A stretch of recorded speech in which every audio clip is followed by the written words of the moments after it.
I'm sitting here this morning with Annie Houston. Good morning, everyone. And I want to just point out that we're using a new platform for this presentation. So I'm hoping that there are no glitches. We're learning, so we're trying to sort of stay calm on this end. If there are any glitches or you can't hear us,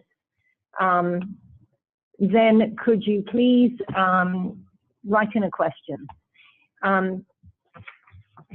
So, Annie, could you just go to the next slide? Trying to.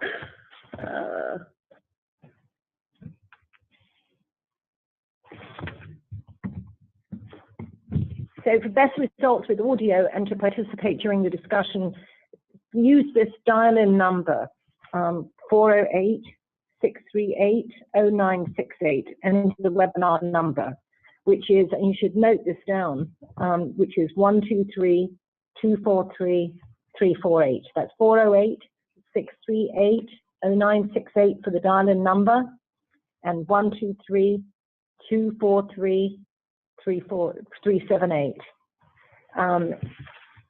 If you have a landline available, you'll get the best quality sound.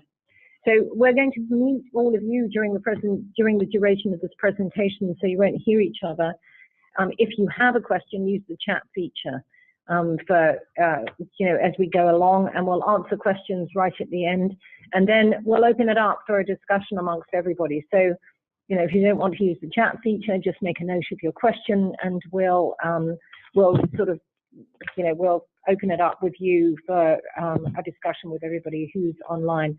This Convo is being recorded, so we will be sharing it after the fact, and I would like to think that you would then share it with your other cultural district partners, so they have an opportunity to understand where we're coming from and what some of the expectations are going to be sort of going forward. So Annie, let's take it away. Great, thanks, Mary. So much of the information that we're about to cover, it's all gleaned from the fiscal year 2017 yearly report. For those of you who are newer districts and have not yet completed the report, you'll receive information about that in the next spring. In this case, as you know, we currently have 43 designated districts, and 34 districts were submitted a yearly report for fiscal year 2017. Specifically today, we're going to focus on governance and management and sort of what we have seen and observations amongst the 30, as they answered the question, amongst the 34 districts through the yearly report.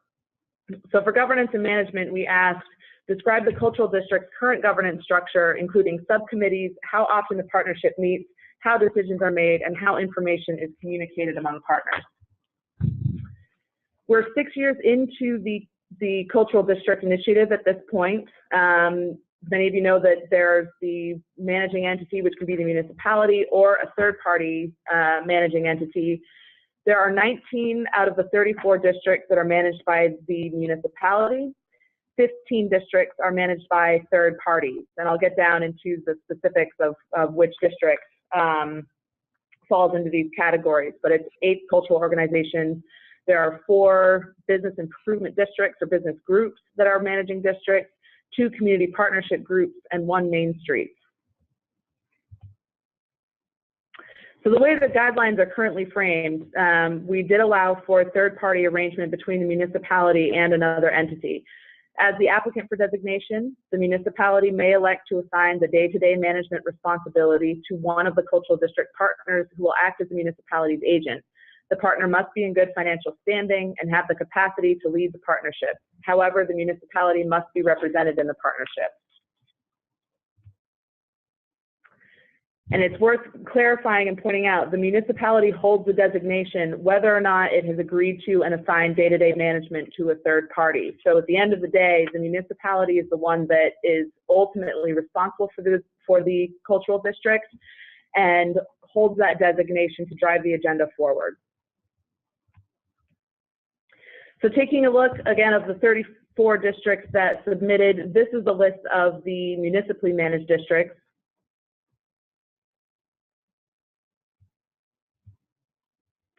And then when it comes to organizations that are managed by, oh, actually, I want to go back 1 second. I'm sorry. Looking at who in the municipality is involved, we typically see that it's planning departments, community and economic development departments, the local cultural council is involved in many cases, which we'll talk about more in a bit. There's also Office of Cultural Affairs for a number of them, or Parks and Recreation. And then if you look at the third-party entities that have an agreement in place, there's a group that are managed by cultural organizations. And these groups are representative of where there's a strong network and a track record of working collaboratively. We're not really surprised by this fact. If you look at these organizations, they all, for the most part, are collectives of artists or cultural groups and organizations that, as a group, have taken responsibility for the day-to-day management of the district. And then, of course, the other types of organizations, as I mentioned, it's the same similar idea in that a number of these, they're invested in the economic circumstance of their locale. Once again, it's not necessarily a specific business that's taking the lead on it, but rather a group of businesses that understand and can recognize the value of the cultural district and its role in the community for economic development. So, as part of the broader question, we asked, how often does the partnership meet? We had a wide range of answers for this one. So there were 14 districts that called out specifically that they convene partners on an annual basis, or in some cases, a semi-annual basis. A number of groups have an executive or governing committee or partnership, so it's not just the stakeholders, but rather the sort of making the day-to-day decisions. There were a number that met monthly, there are some that met quarterly, and there are a number that meet as needed or regularly, which that's up to the interpretation of the person who filled it in, so we can't say whether that's often or not. And then when you look at municipal meetings, because we asked about the connection that districts or the partnerships that they have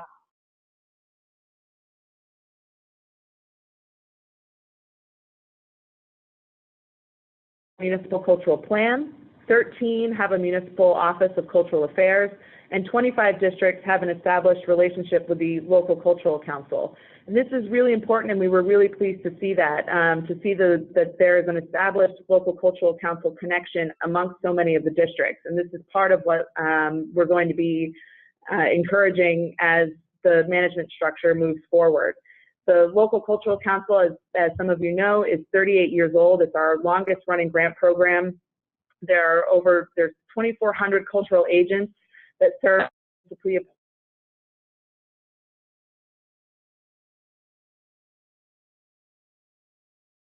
the Mass Cultural Council serves as the sort of overseer and managing partner to make sure that the councils have the support they need to issue these grants within their communities and execute other programs. So looking at partnerships, when it comes to what's working well, we've seen that effective partnerships, there are clearly defined roles and responsibilities, and that partners understand why they're there. There's an established communication strategy, which is regularly and often. And all are invested in the action plan, which is designed to serve the district and its goals, as well as the individual partners. The formation of a cultural district, as many of you experienced in the designation process, somewhat begins organically. But there is a point where this sort of organic movement does need more structure to help provide clarity and allow people to come and go as capacity allows, and to assign everyone in the partnership a role. Everyone who comes to the table should know essentially why they're there, how they'll benefit, and in what ways they'll be expected to participate.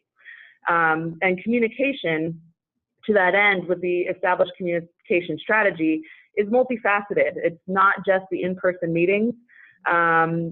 We encourage districts to think about how information moves around and is shared amongst the partnership and between the municipality and local cultural councils and the stakeholders.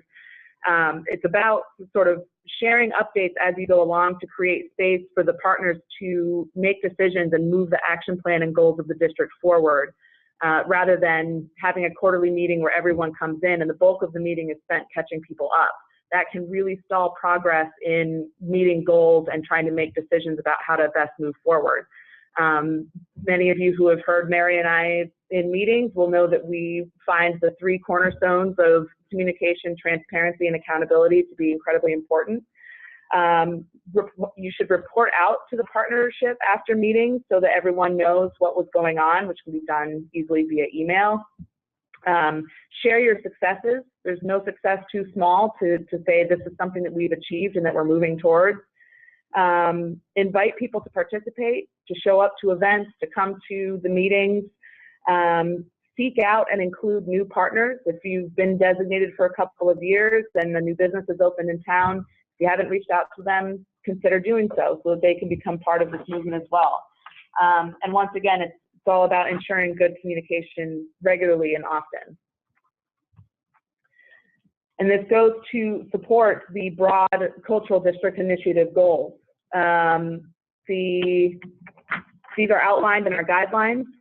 The first is to, and I know that this is, many of you have seen these before, to attract and or retain artists and cultural enterprises, encourage or boost business and job development, establish or maintain the district as a tourist destination, preserve and reuse historic buildings, enhance property values, and foster local cultural development. And we always pause on the property value one because people tend to get excited about that.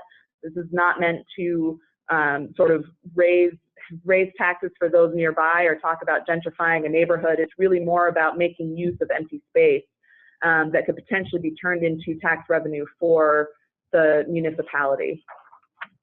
So the partnership is essentially organized around these specific goals, as well as the goals that the district sets for itself, which you outline in the application, and then it's updated each year in the yearly report. All of the actions should be measured against these goals and progress.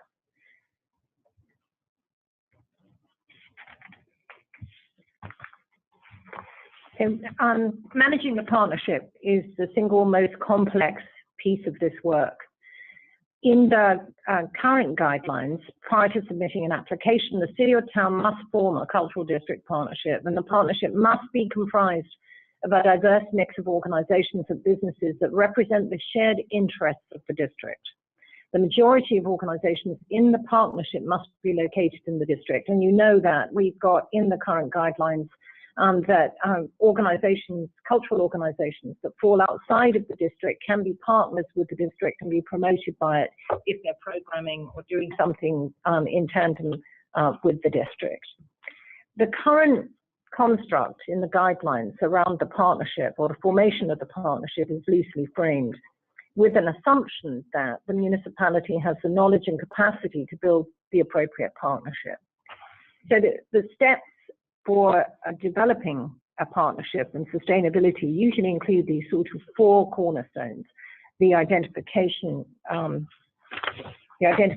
partners, the identification of core needs, the building the partnership and maintaining the partnership.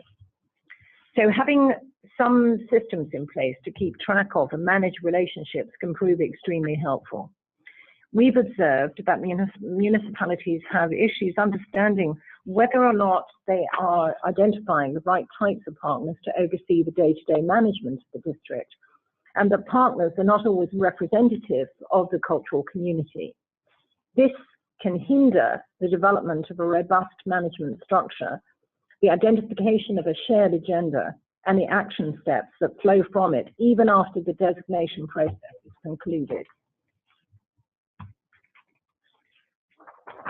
What we're going to be doing going forward for any district for anyone applying for a cultural district designation is asking them to do the following.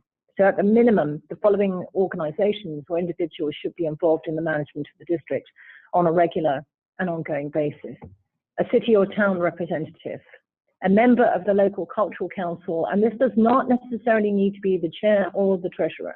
It just needs to be a member of the local cultural council.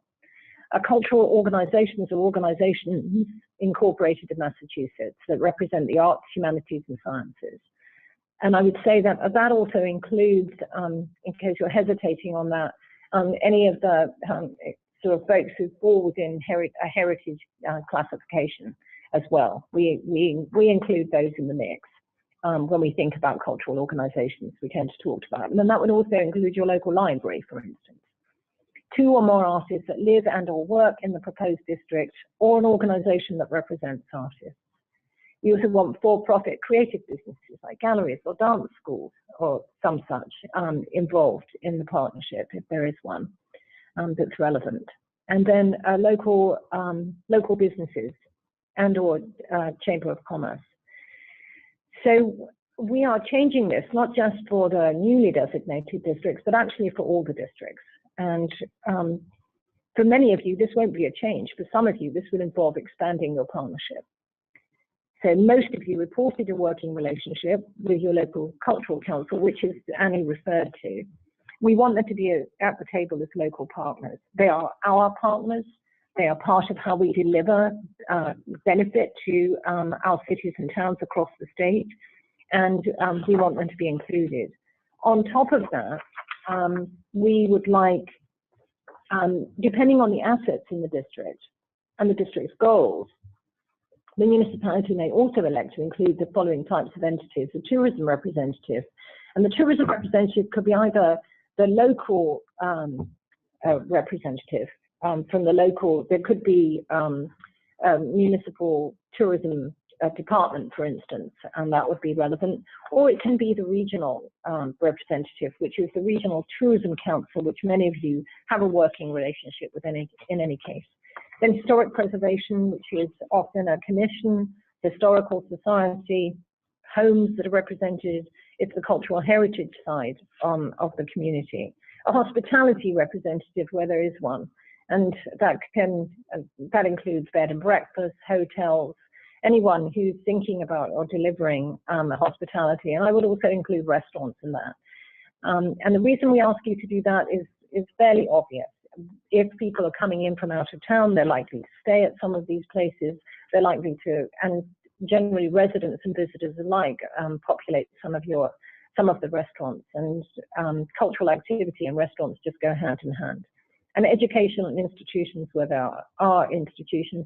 And if there is if you have a robust arts programming within your schools, then I would suggest you invite whoever the representatives are that deliver that programming in a K through 12 setting. But beyond that, if there is a community school or a university within your locale, then I would suggest you have them at the table too.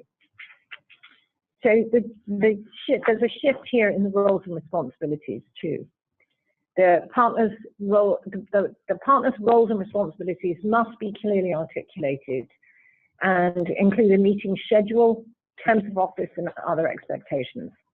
The partnership is responsible for developing a management plan, which is what you do right now, involving agreed upon objectives that prioritizes your tasks, allocates resources, establishes timelines and milestones, and provides the means to measure success in relationship to the goals set out in the application for designation to the Massachusetts Cultural Council.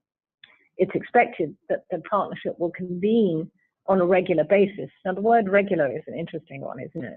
It's really, how does this work get done? And one of the ways we know that it gets done is if people meet very regularly. We have one partnership that meets every 2 weeks. That may not be within your capacity, but I think that meeting more regularly than, given the action plans that you've got laid out for you, meeting more regularly than every 4 months, which is what a board usually does, is necessary in order to make progress against what you're doing. There's a distinction here that I think I want to emphasize, which is that a board function is to have oversight of an organization in terms of ensuring that the organization is behaving itself. They have fiscal oversight. They have some responsibility in ensuring the good management of that particular organization, and so on. So that a board arguably doesn't necessarily have to meet as often. They need to be kept well informed in a way, I describe it, if you like, as noses in, fingers out. They're not there to interfere with the day-to-day management of the district, of an organization, but they are there for oversight purposes and for regulatory purposes. A partnership is different. A partnership is about a group of people coming together to develop a shared agenda about things that, issues that, and opportunities that are directly connected with an opportunity that has been identified by that stakeholder. It's not just for the good of the district, it's actually for the benefit of everybody at the table, so that everyone at the table has skin in the game. They have a vested interest in the outcome. So not only are they putting into the partnership, but they should actually feel as though they're taking something out of it. In order to get this work done, it really does involve a group of people rolling up their sleeves and getting down to business. And this is where the action plan becomes a really key. The action plan actually linked to the goals we set for the program.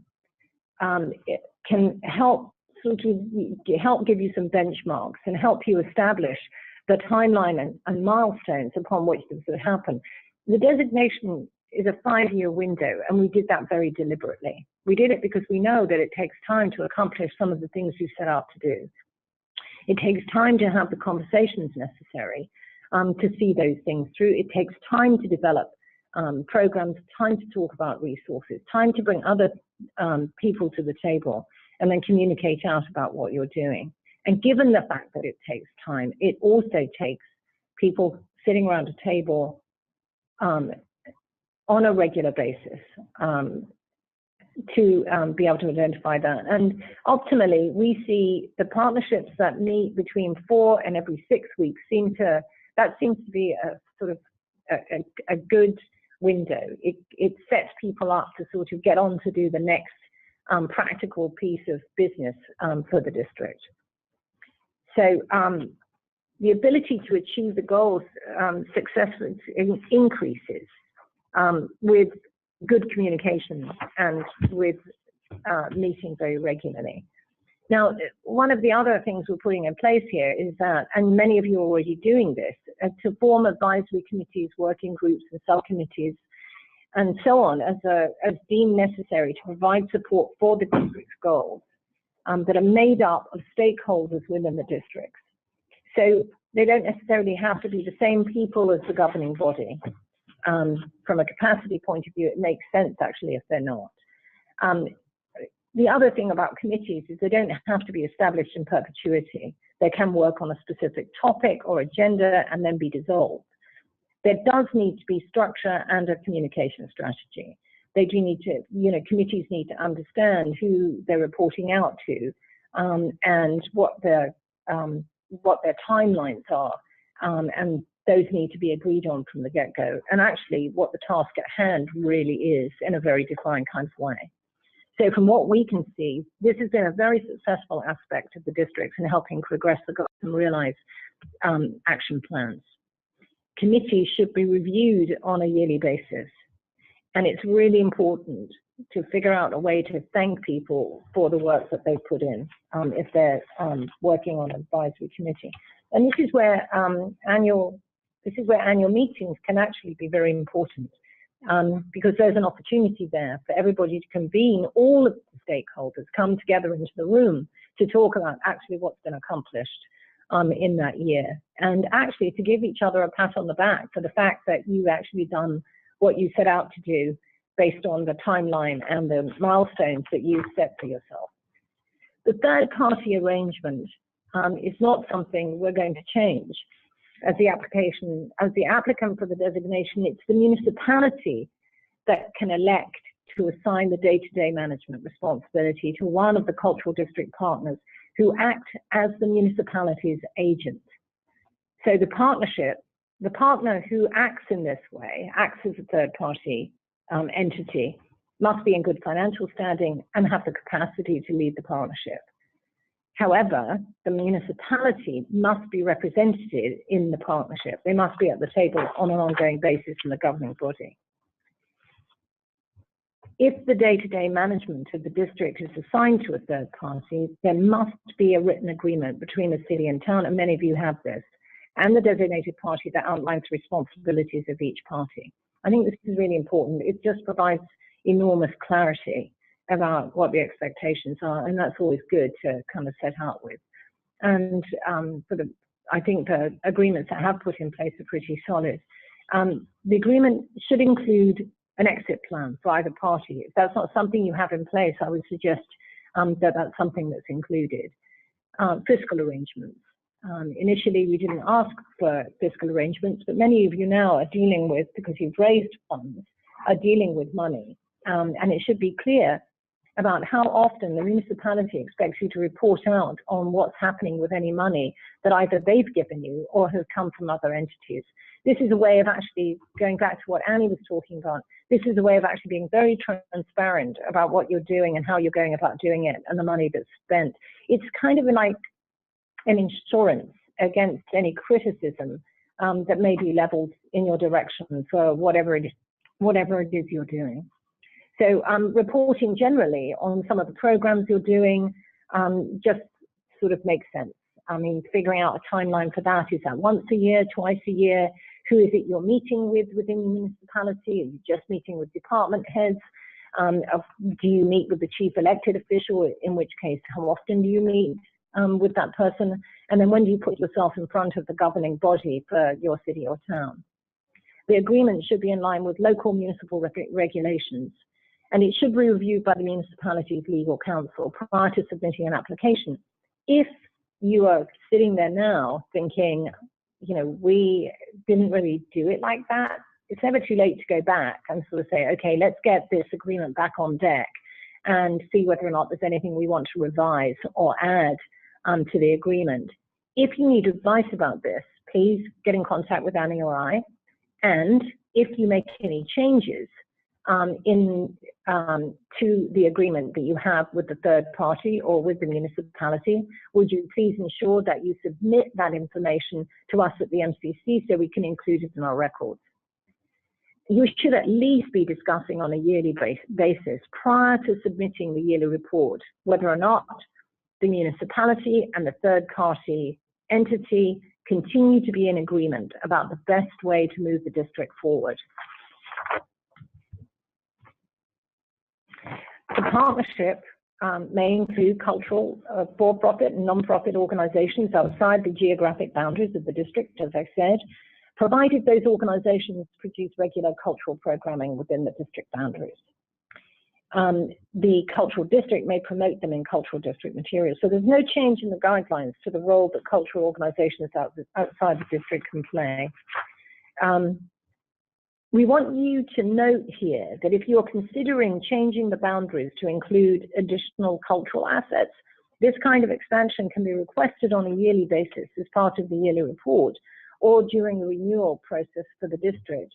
And this year we had a number of the renewal districts, the 10 renewal districts that came back for another 5-year designated period, ask for an expansion due to development. And the Massachusetts Cultural Council, in all bar one case, agreed to the expansion of the district. I want to reference here our new strategic plan that outlines the work that we are doing in communities. As you know, we believe culture can elevate the quality of life and well-being of all the communities in Massachusetts. That's the core principle that gives meaning to our work and defines our strategic goals. And our objectives is described here. These bullet points fall under the category enriching communities. Internally, and in line with our strategic plan, we've regionalized our work by creating a community initiative department. And in the community initiative department now sit the cultural district initiative, the festivals program, and the local cultural councils. the staff internally are now working together. And we are acting to shift our work now that's done, we can now shift our work externally. Because many of you know that the districts have been divided up between Annie and I. We're taking on the responsibility. Annie's taking on the bulk of the cultural district work, while I do other things within the agency. And I've got some districts that I'm responsible for on a regional basis. Doesn't mean that I'm disappearing from the entire program. It just means that we want to ensure that we're communicating with you on a regular basis and that we're able to pay attention to what you're doing in a really key way. But importantly, we are working closely with the 4 people who work across the local cultural council program in all our cities and towns to really think about what it means to have a community portfolio. We believe that our community initiative makes the power of cultural local. We're leading a movement that brings people in the arts, humanities, and sciences together for a common cause, to elevate the importance of our cultural life to the shared future of the Commonwealth. And you are crucial to this work. So, as I said, the local cultural council is our grassroots network of cultural agents who pinpoint funding to the individuals and organizations that have or have the potential to have the most impact in the cultural life of their community. Cultural districts foster artists, cultural organizations, and entrepreneurs to improve the quality of life of visitors and stimulate local economic activity. Mass festivals help develop audiences for culture in communities across the state. And the Cultural Compact, which you'll be hearing more about in the coming months, is an agreement that commits municipalities, local cultural councils, and cultural districts to make the power of culture a transformative force for all the people living in our cities and towns. Why does this matter? Well, we recognize that much of our cultural life happens on the ground and the day-to-day experiences of people across the Commonwealth. Working at a local level is crucial for building public support for culture. It creates alliances, fosters partnerships, and encourages entrepreneurship and economic opportunity. And it's also an important way to identify and support what makes us critically unique and valuable as a region. And for the Cultural Districts Initiative, we have 43 districts designated. There are districts in every region in the state. And we want to build a regional agenda for the districts alongside the local cultural councils who are also organized on a regional basis at this point. So that's the sort of backdrop to sort of some of the shifts we're seeing. We believe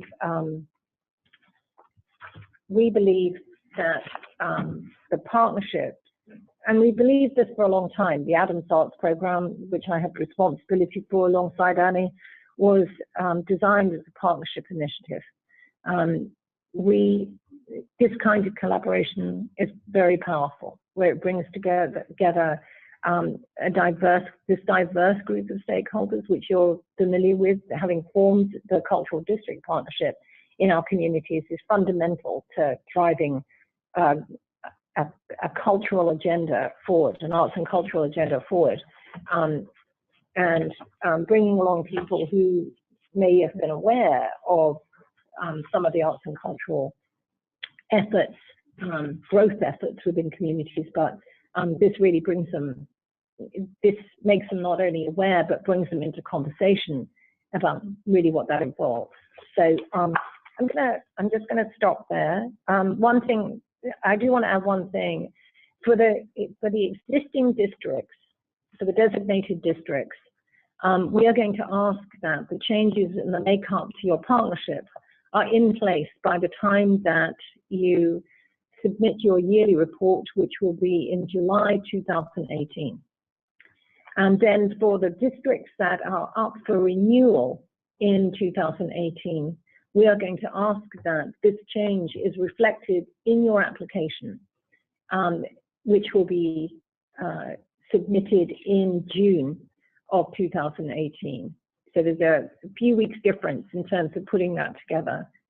And obviously the first step that you need to undertake is a review of your partnership makeup.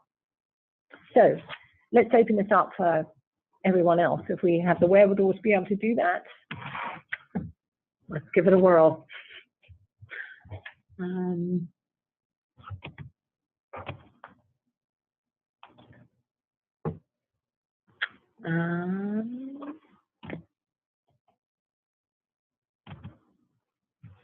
don't know.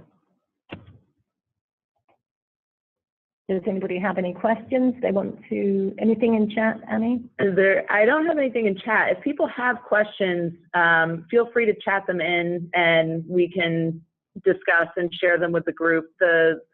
We unfortunately don't have the ability to open up today, but we will certainly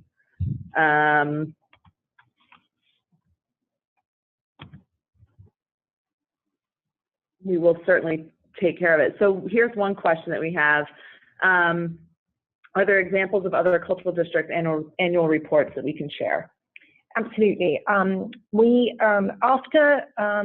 this Convo is done, what we will do is we will share around the management structures that everyone else is adopting.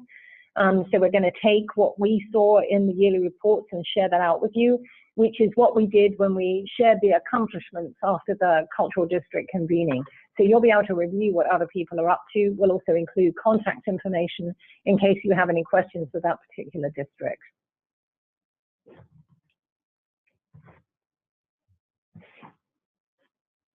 The district I was referring to that meets every couple of weeks, if you want to understand how they do that, is the Cottage Street district in East Hampton.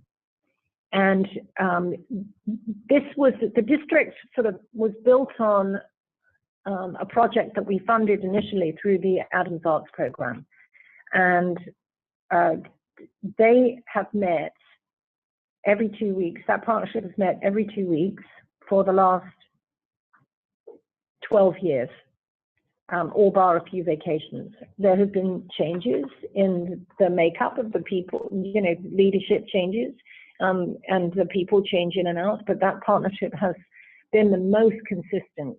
And I think the reason people have stayed at the table is because it's a very action-orientated conversation about what they're going to do, how they're going to go about doing it. It's been very impressive to look at what they've managed to accomplish by through the tenacity and doggedness of the people involved. We also, one other thing I'll bring up is that oftentimes partners will talk about themselves as being volunteers. And to the extent where they come around the table to talk about this particular initiative in their community, that's true, except that you're there representing your organization.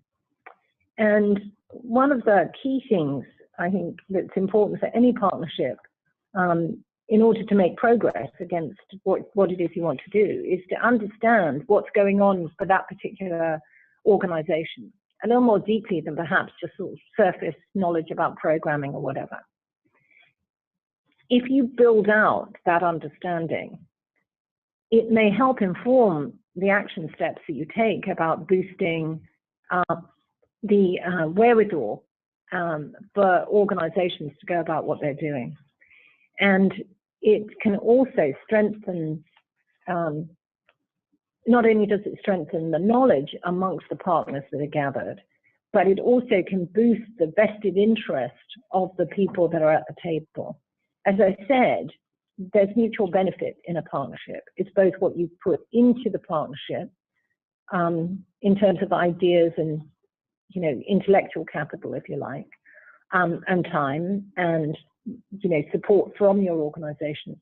But it's also whether or not your organization gets a direct benefit. Is there a boost in audience?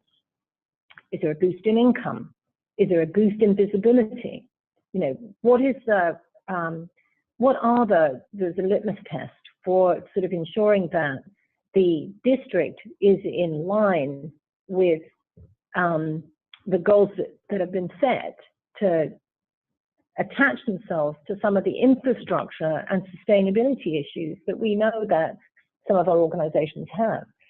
excuse me, we want to make sure that people are knowledgeable. The people who live within a place, the people who visit a place are really knowledgeable about the people right there. Not just the programs that we produce sort of out of doors, perhaps, but also the organizations. How do you drive traffic into those organizations, and what does that look like? And how often have you had a conversation about what that means and what it is that those organizations that are involved in this in the district need and want from you? And if they're small or mid-sized organizations, what could they do together that they couldn't accomplish individually? Another question that's come across is whether or not the presentation will be available after the session, and the answer is yes. We'll be sharing the video. We can also share the slide deck, and we will be sending an email to the, sort of our coordinator of points of contact within all the cultural districts, as well as to the municipality, that talks about the partnership changes and the timeline. And really, this can be seen as an opportunity for those of you that will be going out to sort of bring people on board that aren't currently a part of that list. This isn't meant to be seen as, oh my gosh, I have to go check the boxes to make sure these people are here, but really think about who isn't here that really should be a part of this conversation, and then also using this as a catalyst for really sharply defining your roles and responsibilities and how that all comes together, as we talked about earlier. I mean, that said, we do have an expectation that the configuration that we've described will be in place by next July. I would say that if you have concerns about city representation, or you want to discuss how best to approach presenting to your city or town, or putting yourself in front of the chief elected official or whoever, whatever that may look like for you, please feel free to get in contact with Annie or I. We have a lot of experience about doing that work and how best to go about it, and also how to keep people informed about the activities of the cultural district so that it's in front of people on a very regular basis. And then if there are any other sort of partnership concerns about how to select, or so for instance, if you obviously, there are more than 2 artists living in each of your communities, no question. We've asked for 2 or more artists that live and work in the proposed district or an organization that represent artists. Many of you have art associations and so on. They don't, with this category, if it's an organization that falls outside of the district that represents artists, I would say make an overture to them and to see whether or not they can be involved, because they're working with artists that are within the district, and they have a vested interest in ensuring that artists are able to go about doing what they do, however that manifests itself, either through exhibits, through income, through marketplace, through capacity kind of conversations. So that's one way of actually getting at that. One of the things I want you to consider is when you meet, and you may need to sort of do some work on this, when and where you meet, because you want to optimize the ability for people to be able to come to the table with you, so that you might need to have a discussion about that. If you're only meeting in the evening, that may rule out some of the, you just need to think about adjusting sort of a meeting schedule. So so it's varied. If you're only meeting on Tuesdays at 10 o'clock in the morning, it may just be that bumps into, knocks out a couple of people that you might actually otherwise want to be engaged. So a variable meeting schedule, but a meeting schedule nonetheless is actually a really important one. One of the meeting schedules that's been fairly successful is that every other meeting, one will be during the day, during a lunch hour, where people can come to the table, and then the next meeting will be in the evening. So they're able to catch the different members of their partnership based on schedule, and it's always the set day, the third third Thursday or second Tuesday or what have you, so that people can rely on it being that day and then can adjust, their schedule around that. It's not, you're not having to constantly go back to saying, okay, everybody fill out the doodle poll and when is everybody available, but really saying, we're going to do this then. If you make it, you can make it. If not, we'll send the notes afterwards. But also setting the expectation that decisions are going to get made by the people who are in the room and come to the meeting. That's the whole component of a working partnership and doing this work. So is everybody going to make every meeting? No, of course not. But there shouldn't be an expectation that decisions can't get made if not everyone is at the table every single time, because otherwise you'll find yourself in just a stagnant state. Mm-hmm. Then, obviously you should be taking notes at every meeting. And if you're taking notes at the meeting, they should be shared. Somebody needs to go in and then send out those notes to the broader stakeholder group.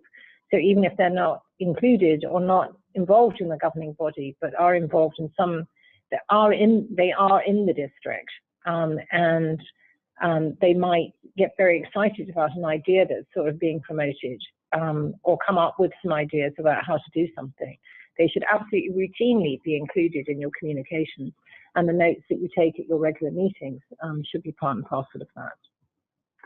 Are there any other questions that anybody wants to chat in?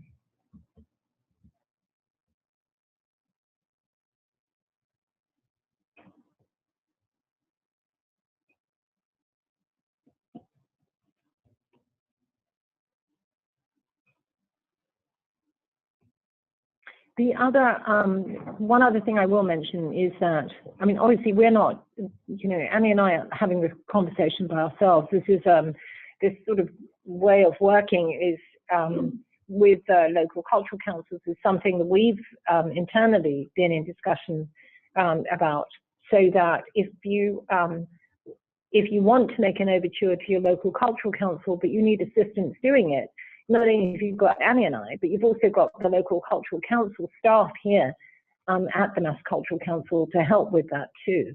So they will, they're sort of standing by to kind of assist if many of you have got sort of a relationship in some way or another with your local cultural council, figuring out this sort of who's going to be at the table with you. If you do feel you need assistance on that, again, feel free to get in contact with us. You don't have to do this work sort of by yourself. That's the point. One last question that came in: typically how large are the cultural district management groups, and how big is too big? It's a great question, actually. Large meetings can be quite cumbersome. I think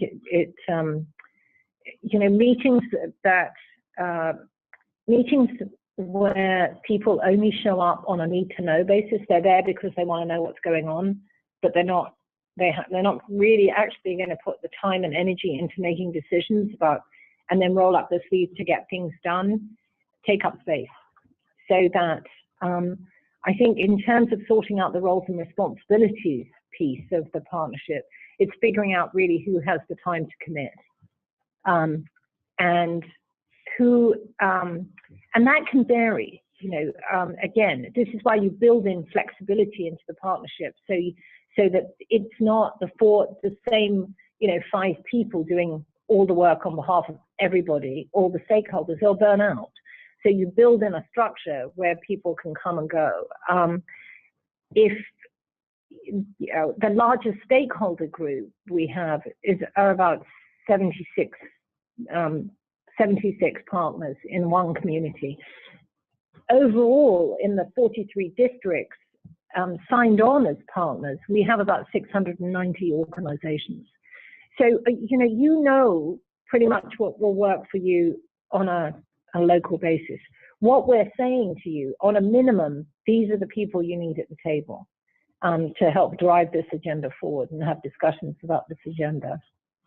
And one thing that I'll add, if you're curious who we think your partners are, I'm going to be sending out a list, because essentially we receive the partnership list that's outlined in your cultural district application. And then each year with the yearly report, when we ask about exited partners and new partners that have been brought on board, we modify that list based on what's entered into the report. Sometimes people have told me about partners that have exited that we never had listed officially.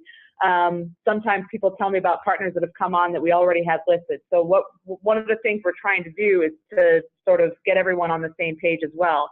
So I'll be sending out a list of what we currently have in our records. And then when you complete the yearly report for FY18, there will be an entire section where you list out the soup to nuts of the partnership as it stands, meeting these new requirements and guidelines. One other thing that comes up is that with every partnership, the capacity for a partner to be constantly involved in day-to-day decisions can vary depending on what's going on with their organization. When a partner decides they want to exit, you should check in with them to figure out why and whether or not it's something that might be included as a strategy in the work you're doing. If there's something that they're struggling with, it may be that if all of you lent in, you might be able to help them out.